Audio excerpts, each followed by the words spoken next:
Welcome to another edition of the High Lurnin podcast. We back after a couple weeks off. Motherfucker was dealing with the COVID, so I had to, quarantine and quarantine my kid at the same time. So I'm sorry, y'all. I've been out for a while, but we back again. It feels good to be back. Make sure you go follow us at HNS420 on Instagram, HNS420 on Facebook and Twitter as well. Follow our blog spot, politicandforum.com. and also our YouTube channel, Politic and Broadcasting. We got a special guest today, my man Maserati Blue. Mozzie, what's good, man? What's happening with you? Man, thanks, man. Thanks for having me, bro. It's a pleasure. No problem, man. Thanks for coming on, man. First of all, man, how was the traffic and getting here, man? How was that? Oh, man, you already know it's unspeakable, man, especially with the heat out there, man. Yeah. It's crazy, bro. I'm already knowing, man. I'm glad you made it, though, bro. Yeah, man. So, we in Riverside Studios every Wednesday and Thursday for our artist interviews, and we have a Riverside native. Yes, sir. So I want to ask you, I'm going to jump right into it. What was it like growing up in Southside Riverside? Man, it was crazy, man, because actually it's not the ghetto like you would think, you know what I'm saying? It's actually very diverse with different ethnicities and stuff like that. So I grew up with all type of different races. I grew up with a lot of Mexicans, everybody, Asians, everything really. Southside Riverside, you grew up with a little bit of everything, but it's still middle class. And you know what I'm saying? Even though like you may have lived there and was able to live at that time in a middle class neighborhood, like that don't mean like you were not struggling inside your household. That part. So yeah, I mean, it was cool. It was safe. It wasn't like living in Watts or somewhere like that. So like I could go outside, but that still didn't change like my everyday living situation and stuff like that. You feel me? Right. No, that's deeply understood.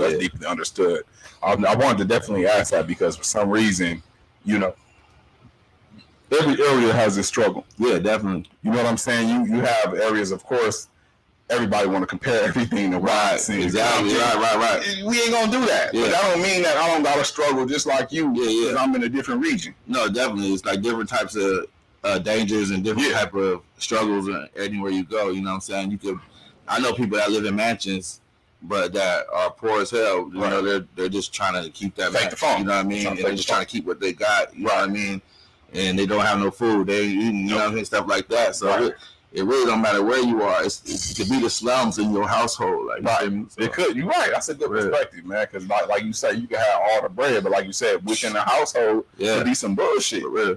Divorced parents or parents that whoop each other ass, and all type of different shit going on. So that's good perspective, man. Yeah. So let's take it back to 2005. Yes, sir. Fresh off a prison bed, man. You and your childhood friends formed a group. How did y'all make that happen? How did y'all come together on that?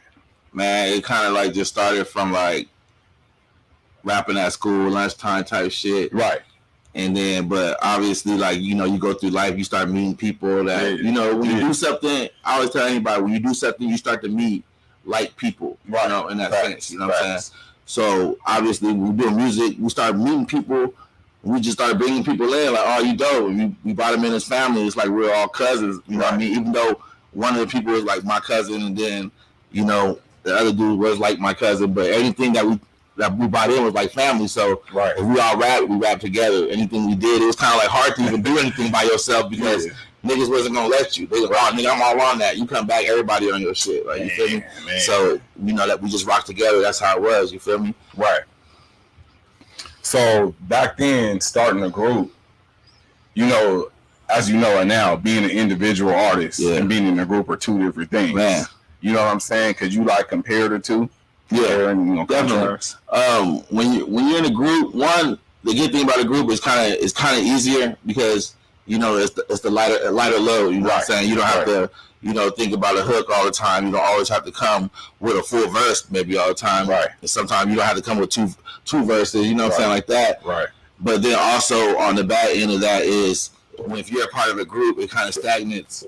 If that's the correct word, but slows down the process of your own individual creativity. Facts. You know what I'm saying? Facts. And that's what kind of led me to start doing music by myself. Right. Was just because I had to continue doing music. There was no in between, for me. You know what I'm saying? So that was a big difference to me. That's the big plus of doing music by yourself is that you have more control of your creative thoughts, and your work ethic could be way more stronger if that's what you want, you know. Facts.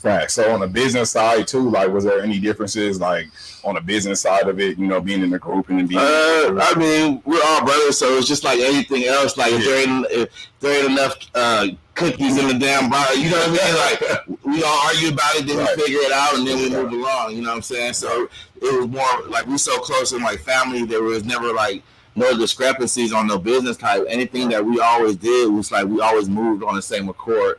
If we was gonna do a show, we was all gonna do a show. If we was gonna do a song, we was all gonna do a song. We like the beat, we was all gonna do the beat. You know what I'm saying? There was never no like hate or anything like that. Right. It's just really the only reason why niggas start doing music separately is just because life pulls people away in separate ways, and it's either you gonna sink or swim. You know, you gonna keep creating or you not. You know what I'm saying? And so, you know, regardless that I'm by myself, I kept creating. You know, regardless that my other partners they by themselves, they kept continue to create. You know, right? That's right. So, but y'all remain cool. Yeah, definitely. You know, you got to do your own thing. Yeah, definitely. Got it. So, switching gears a little bit, growing up, as you mentioned, in such a multi, cultural and diverse community. Mm-hmm. How do you think? What's the energy like in that community when certain things like social injustice pop up? Like, you know, last year we have the pandemic, and shortly after that we have the George Floyd and other stuff coming out. How does the community, you know what I'm saying? I can't, honestly, when I still lived in Southside Riverside, I stay in San Bernardino right now, but when I stayed in Southside Riverside, it really wasn't a lot of that stuff going on besides when I was a kid and I think it was wasn't publicized. I think it was Taisha Miller. Right. I think that was like a big thing at that time. Right. But other than that, there really wasn't. Yeah, it really wasn't publicized. We didn't have the internet like that. It wasn't like it wasn't like all this stuff. So you really didn't know. Right. And especially when you were a kid. Like at this time, kids know everything that's going on. They know everything. When we were young, we didn't know about nothing but what was going on outside or what came on the news. If you were allowed to sit in there with your parents and watch the news, bro, you didn't know nothing about nothing. You know what I'm saying? So I really couldn't say. I remember though growing up and like being like on numerous occasions playing with my friends and stuff like that. Right. And I can't come outside because my parents say I can't play with you no more because you're black. Yeah. Or go over there and. You know, I'm a badass kid. I go knock on the door over and over again, trying to get my homie to come out or whatever. And his dad chased me out. Oh, you nigger.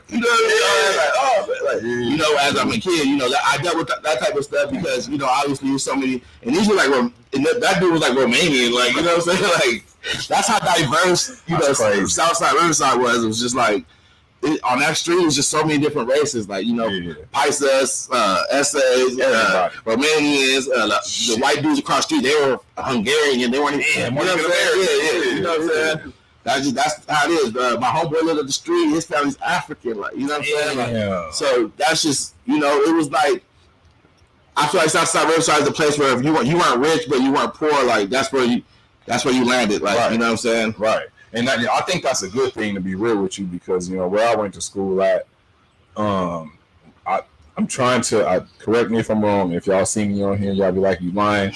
I'm not. Y'all just swear I remember it. I only remember probably like 6 white people at our school. Yeah. We got Facebook, and I was going through my friends list and trying to find them. Like, damn, like I don't remember more than like 5 or 6, but it was mostly Mexican, Black, and Asian. Right. But I had my own set of white homies from the other side. Right. So you know what I'm saying, it was different. But at the school I went to, it wasn't that much. Black and Mexican. So when you're used to that, it's hard to like go around some other shit. It's hard to really adjust because you don't know anything else. Well, that's how it was in Riverside too. It's like at my high school, it was mostly Black and Mexicans, but you had the white people was tough too. Like you had a gang of white people. Yeah. Everybody know about Riverside white people. They with the shit. Like, they ain't no regular white people. They different. You know what I'm saying? Riverside white people. They different. You know what I'm saying? So like they held their own, they did their thing, but it was Mexicans and Blacks, it'd be like little riots, little stuff. There's always that tension, you know what I'm saying? Especially in Riverside. Yeah, exactly. So what new perspective did you gain, you know what I mean, when you went away the first time, like being in there and all the shit that go on? What did you come out with a new perspective on? The first time I ain't gonna lie to you. I think only thing I really gained from the first time going to jail was just growing up. I got you. Just realizing that I can take care of myself. Right. You know what I'm saying? Right. Like I was really able to be put somewhere where I had nobody but me and make it out. You know what I'm saying? Right. And it kind of, I'm not gonna lie, it kind of made me worse in a sense. Kind of give you that. They tell you, it's either gonna make, it's gonna make you go this way. Yeah, you gonna go this way, you gonna go this way. You gonna come out a better person, or you gonna come out a harder dude, more like, you know what I'm saying? Streets and shit. And I think it just kind of made me more like harder. Right. I took less shit, Right. But I have more respect. I tell you that. That's one thing I did learn there is that, you gonna respect somebody. You know what I mean? My grandma always told me that, and I did learn that in there. Right. You know what I'm saying? Like, it ain't gonna be the police. It ain't gonna be, if you don't listen to anybody, it's gonna end up being somebody that's just like you. That you gonna end up having to listen to. That's right. You know what I mean? And that's why I really didn't like that. I don't listen to nobody. Yeah, we the same age, or you might be younger than me, or you know what I'm saying. Sometimes it be some old dude that like a smoker and stuff. Right. Bro, you running it. You know what I'm saying? Like, you don't want to listen to these people, man. And that's what I learned for the first time was just like I could take care of myself, but I definitely learned that I didn't want to go in there, and I had to learn how to respect. I was young the first time when I was hella young, so I still had a lot of growing to do. Right. That's facts. So how did you maintain positive thoughts and focus, you know what I'm saying, to come out and continue, you know what I mean? Because I haven't been in jail myself, unfortunately, not saying I couldn't have been in there. I've done some things I definitely could have landed, but God kept me out. But just talking to people that have been in there, for some people, it could be really dark. Yeah, definitely. So how did you maintain focus and positive mindset? To be honest, I just kind of like thought outside the box. I kind of like visualized, and I just planned, and I would go over things in my head of how things should go, the way I was going to conduct myself. Yeah. Just a lot of brainstorming, man. I wrote a lot of music. Inside. Inside. I wrote a lot of music. I would literally think of like favorite songs in my head, and then like try to block the words out, and I'll write to that beat. Like, right. You know what I mean? Like just stuff like that. And I would just try to tell myself I'm different. Like I'm not supposed to be here. Like this ain't me. Like, right. 85% of these people, they don't mind being here. Right. Not me. I mind being here. I know that I'm supposed to be something greater than this. Right. And this is a complete waste of my time. Right. So instead of letting it be a waste of my time, I'm gonna go hard. I'm gonna write. I'm gonna plot. I'm gonna I reinvented myself. I was going by my hood name. Yeah. I changed it up. Came with something different that was gonna be, catchy to the ear. Who is this dude? Right. You know what I'm saying? Right. Also, my name was connected to all the little stuff that was going on. Right. So I wanted to shake that image too and be more professional. Facts. And really have a brand and like push myself. Right. And that's what it was. And that's just. I worked out every day. When I came out, I was way skinnier than this. Right. I was running 3 miles a day. Like, right. I just had a different vision and perspective. I wanted to get out and just start grinding. Right. And like that's what kept me positive, was just thinking about what I was going to do when I got out. You know what I mean? Facts. So with that, making that transition from, the streets to career. Yeah. I know there's a certain code. You still gotta love your hood. You gotta love where you from. Right. You gotta love, your shit. But at the same time, you moving on. Yeah. Not trying to just be a corner or a block boy. Definitely. So making that transition, how was it difficult along the way, or what problems did you face? So it's still difficult to this day, man. I'm not gonna lie. I'm trying to make it to the top, man, and be successful. But I'm not gonna lie in front to you, like I won't blow all this in a blink of an eye over the wrong situation. Respect or some you shit. Feel me? Yeah. So that's why I say it's still a struggle at this point now, because I got family, I got my cousin, I got niggas I love out here that I move with, that I can't take no L. Right. Facts. You know what I'm saying? Facts. I can't lose this man. Right. I can't lose. Like, what if I'm with my kids? Something go down. I can. There's certain situations where. Just as a man, I would pop off. Yeah, it's it. I don't care. So that's the only type of thing. But as far as the gangbang and all that, I kind of like just like it's always gonna be what it is. But I always tell people there's two type of things. You got gangbangers, you got gang members. Got you. You feel me? Yeah, right. I'm not out here pressing shit. Right. Where you from, bro? All that, like, that's for the birds, and not really for the birds. It's just for the niggas that is still on that level. Right. Right. Like, you feel me? Because I'm not even gonna say it for the birds because I was there. I had, everybody got to do that. Right. If you want to do this stuff, you gonna have to go out there and trip on some shit. Right. Like, that's just part of the program. Right. You feel me? But I'm at an age. I'm at already. Yeah. I'm not doing none of that. I'm a game nimble. I'm from it. I never got put off it, and I'm the realest from it. Right. Like, and all my niggas know me and love me and love everything I did inside the gangbang culture and outside of that on a family level. You feel me? Right. So the transition it's always a process, just because it's like when you can take a tiger out the jungle, but you can't take the jungle out the tiger. You feel me? Okay. So like, I'm here with you, but I'm still there. Like, you know what I'm saying? And I don't mind being back there. You drop me back there right now, I would survive. Like, you know what I mean? Right. So I mean, it's just a process, and I think forever. Yeah. Whenever you're from somewhere like that, you will forever deal with that process. Right. But and you just learning from the people that's above you. Unfortunately, right. You're always gonna get stay connected. Right. And maybe that was a what's it called? Not a flaw, but a mistake of his to stay so connected, because he tried to be that real nigga and still stay around. Yeah.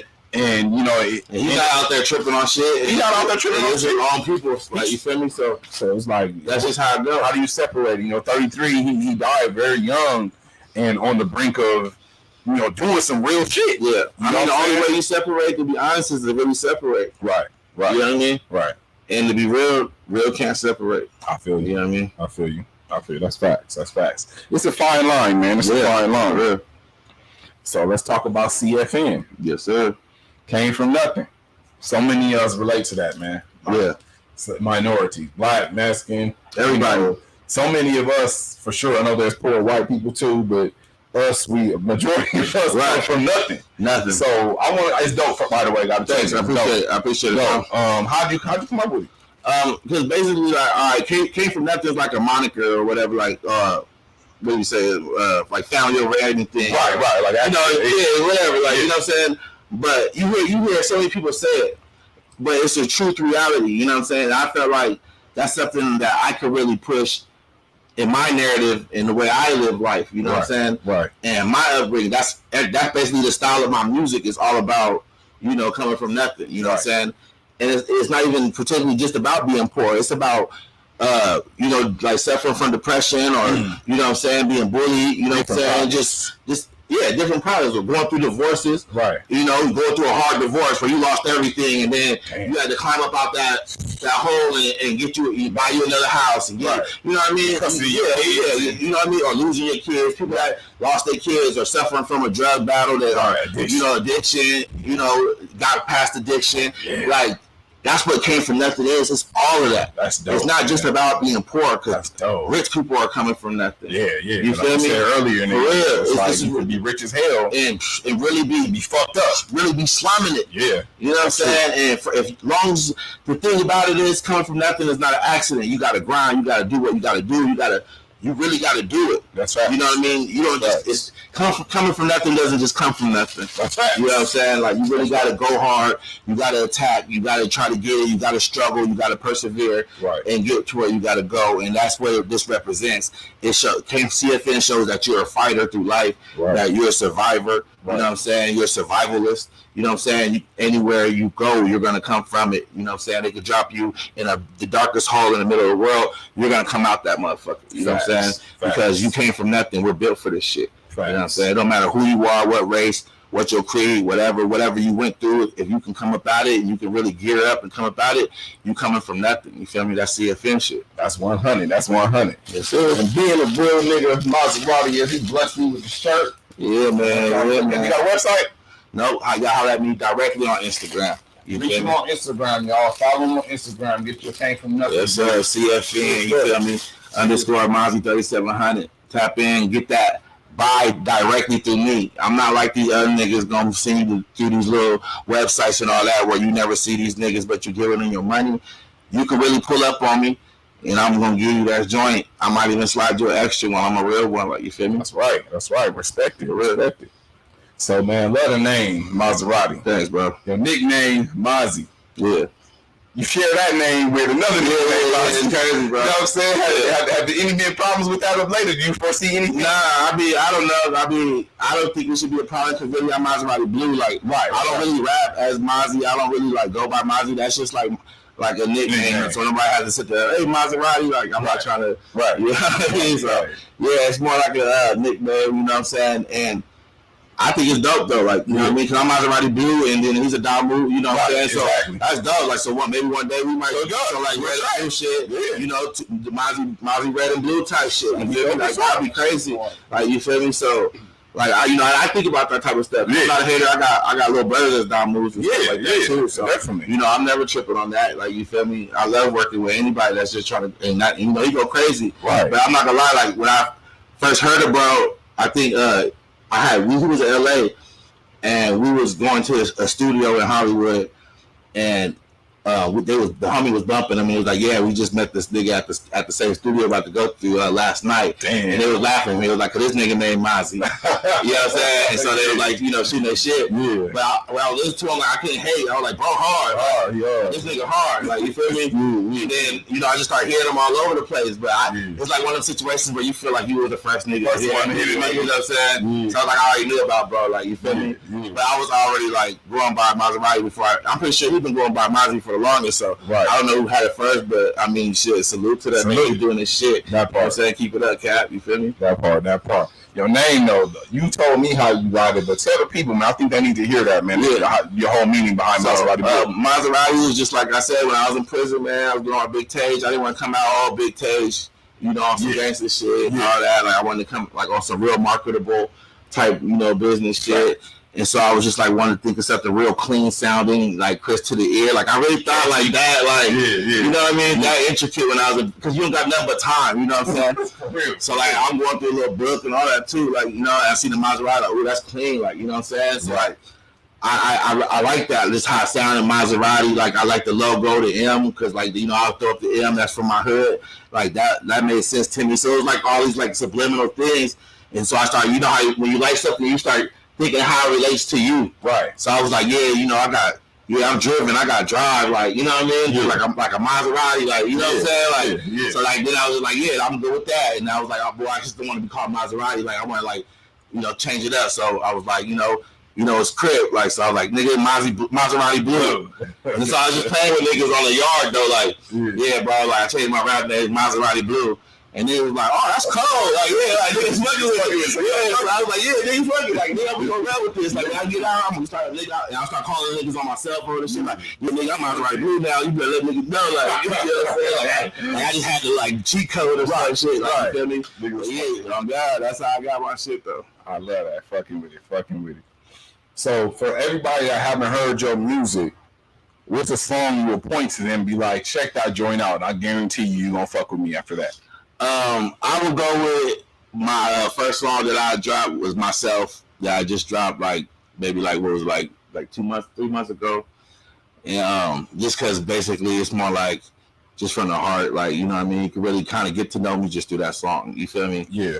All my other shit, like, you get to know me too, but that shit is just real genuine, you know what I mean? And like, that's where I would want you to start. Right. Start there, and then you can move along to the other shit. You know, what's the name of that song so we can get Myself. Check it out. You got the video on YouTube, on my YouTube channel, Maserati Blue. That's right. Check that shit out. Maserati Blue. Subscribe to that shit. Subscribe to his YouTube channel. Yes, sir. So are you dropping another project pretty soon? A full EP album with some? Working on my album right now. Came for Nothing. That's my album I'm working on. You know, right with the brand, you feel me? That's right. So, you know, just with my team, my cousin, like, you know what I'm saying? We in the studio constantly just building, you know what I'm saying? Trying to get, you know, work the kinks out, get everything right. We don't want to put out nothing that's not, you know, extraordinary, you feel me? Shout out to the gang. You know, we don't want to put nothing out that's not it, you know what I'm saying? So, you know, we've got a real good game plan. So that's what we're doing right now. We're just working out the kinks, getting everything ready. In between time, I'm just dropping content, videos, you know, little stuff just to keep everybody entertained. You know, I got my single out with DW Flame, you know what I'm saying? Right. Check that out, y'all. Yeah, I got that. You know, check that out. I got the video out on YouTube as well, but it's also on all streaming platforms. You know what I'm saying? It's called They Know with DW Flame. Also, we'll be performing out on the 14th. Hey, I was just saying. Yeah. So, 14th, where at? the Palace in Upland. The Palace in Upland. Pull up. DW's Flame's gonna be there. I will be performing my song. They know with him. You feel me? Yeah. Right before his set, then he gonna do his shit and light the stage on fire as he always does. You feel me? That's my nigga. So you know, like we working so that y'all probably get the album though. Like probably I'm thinking like November, December. Okay, bad. Look out for that. December, November, December. Yes, sir. The album, yo. In rap, so I don't know how old you are, but who's the people that influence you most in rap as far as who you listen to, who you want to not be like, but pattern yourself after some of the way they moved in the game or a rap label? Yeah. Who influenced you the most? As far as on just some rapping shit, I would say like Ice Cube and then Eminem. You feel me? That's like on some rapping shit. Like on some lyricist shit. That's how I learned bars, and like I love how Eminem had bars. Like you listen to my songs, I got like bars. Like you listen, like that's what I'm into. Right. And then I got Ice Cube because he was just like cutthroat. That nigga didn't give a fuck. Like, you know, when I was a kid, I used to look at him. I'm like, damn. Like in my head, I was like, this dude don't care. Like, you know what I'm saying? This dude crazy as hell. But as far as like a business aspect, I always looked up to Jay-Z and Dame Dash. You know what I'm saying? I just love the way they carried themselves, their whole demeanor, the way they moved through the game and all that. Like they was just different. Right. You know what I'm saying? You know how you got famous niggas, but it was like there was a different type of famous nigga. Yeah. And you know, they was really doing business. They had clothes, they had alcohol, they had movies. Like these niggas was really hustling.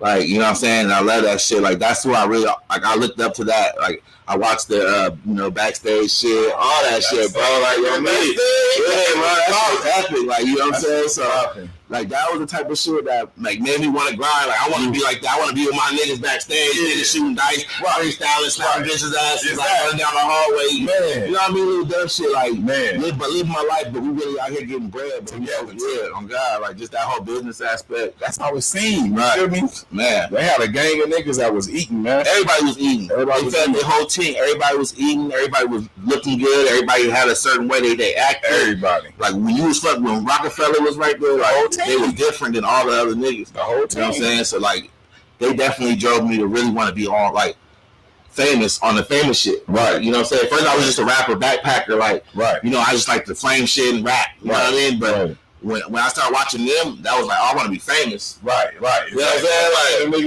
I need to change. I need that. You know, like, you know what I'm saying? That's what I did. Like, they flossing it up. They did it, honestly. You look at other dynasties like Death Row, for instance. Death Row was a dynasty, but they niggas wasn't paid. Yeah. Like, they didn't have money. They said that they sell. They was getting cars and other shit. They had no fucking money. No real money. Hove, Bleak, Dipset, Beans, Free, Emil, everybody had cake. Like everybody was eating over there. It was eating. All had money. It was big eating. Money. It was eating. You know, and it was all fresh. You know what I'm saying? Yeah, these niggas fashion show.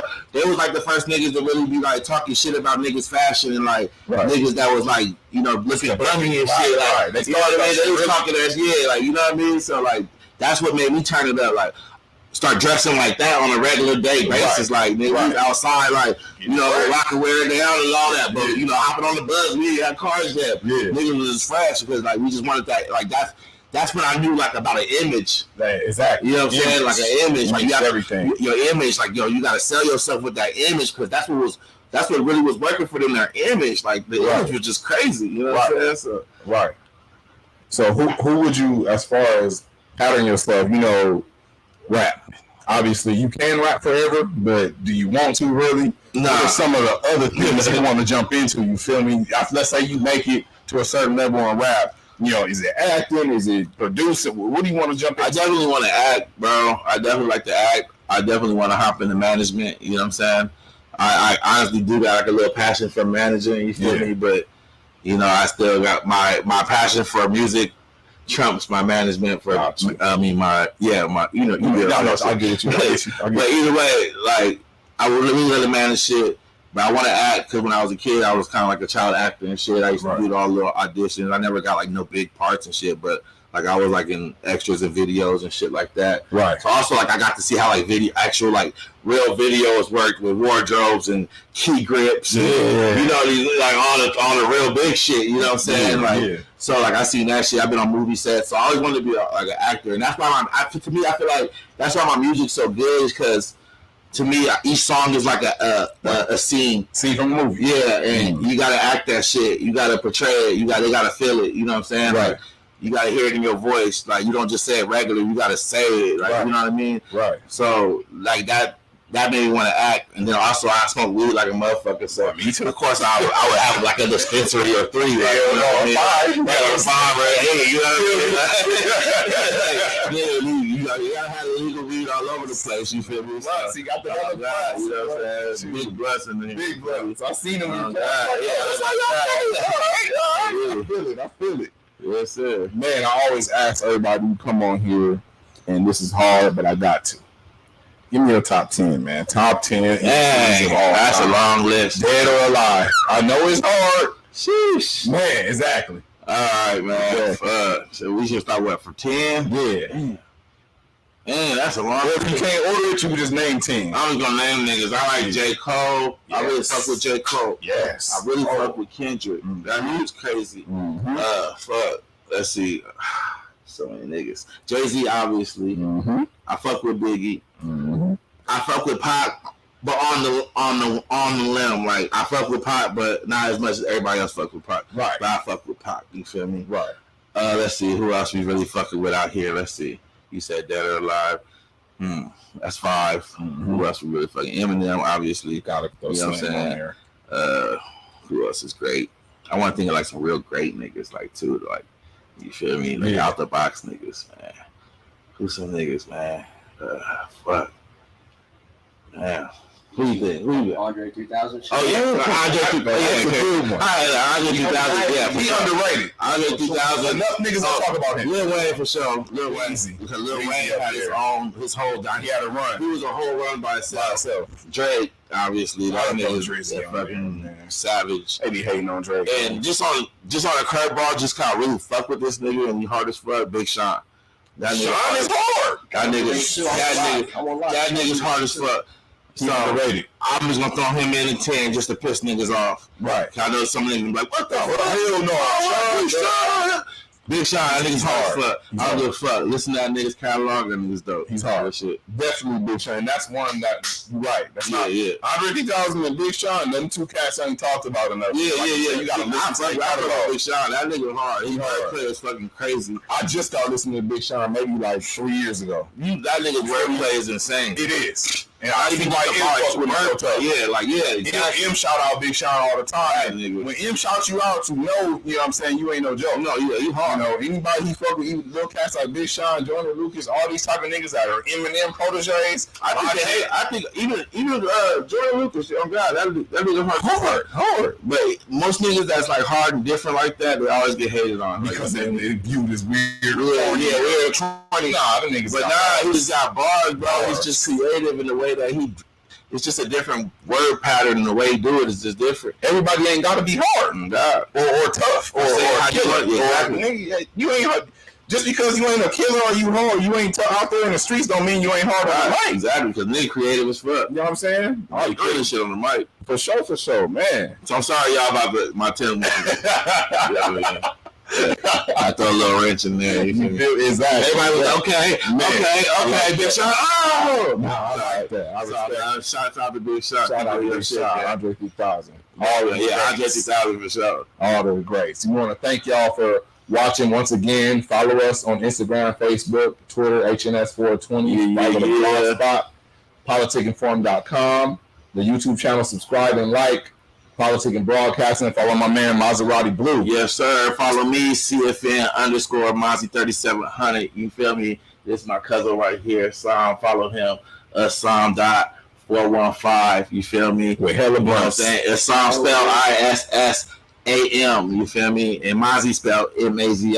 Y'all get y'all spelling check up. You feel me? Exactly. Now, you'll be the first one I ask to do this. So I'm gonna ask if you could just spit a little something acapella. Yeah. You know, I ain't got no beat for you today, but you the first one. I'm going acapella, so and you can start and end. I gotta do a beat. I can pull out. Yeah, let's get a beat going. I gotta have you spit, man. Put on Lil Durk and motherfucking what is it? Lil Durk and motherfucking. Look, I got one for you. And Meek Mill. Ooh, Lil Durk. Ain't no way. Easy. Okay.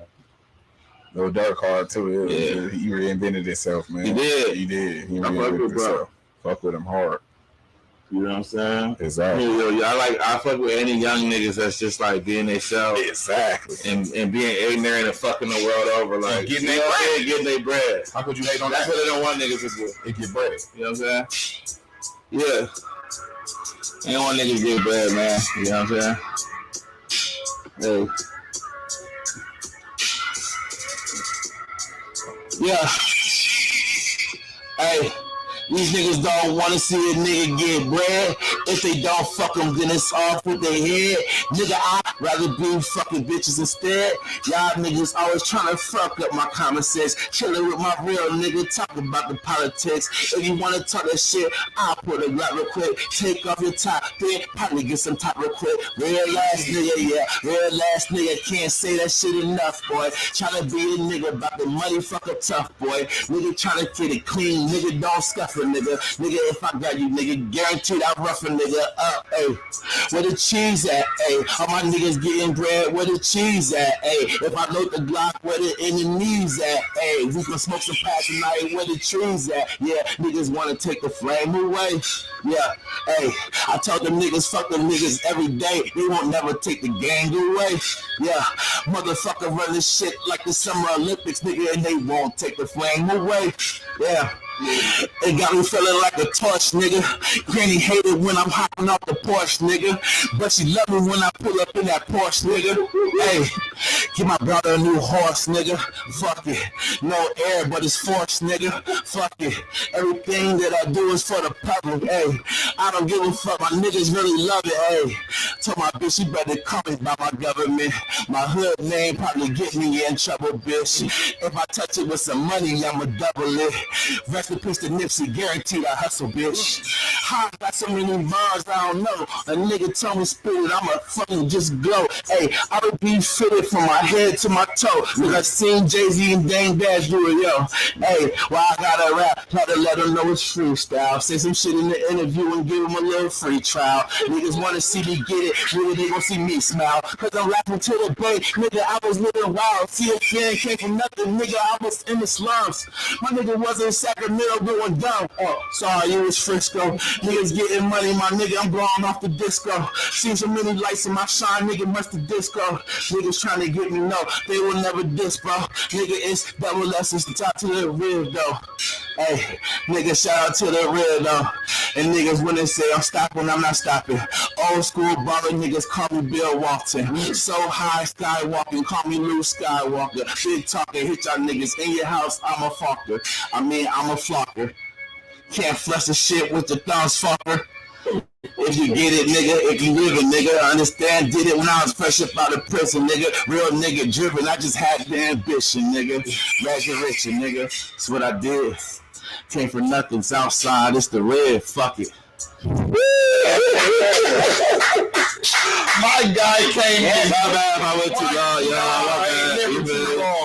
I like to really do freestyles, bro, because niggas be doing the rhythm, and I just like to be. That was freestyle. Joey and dope, too.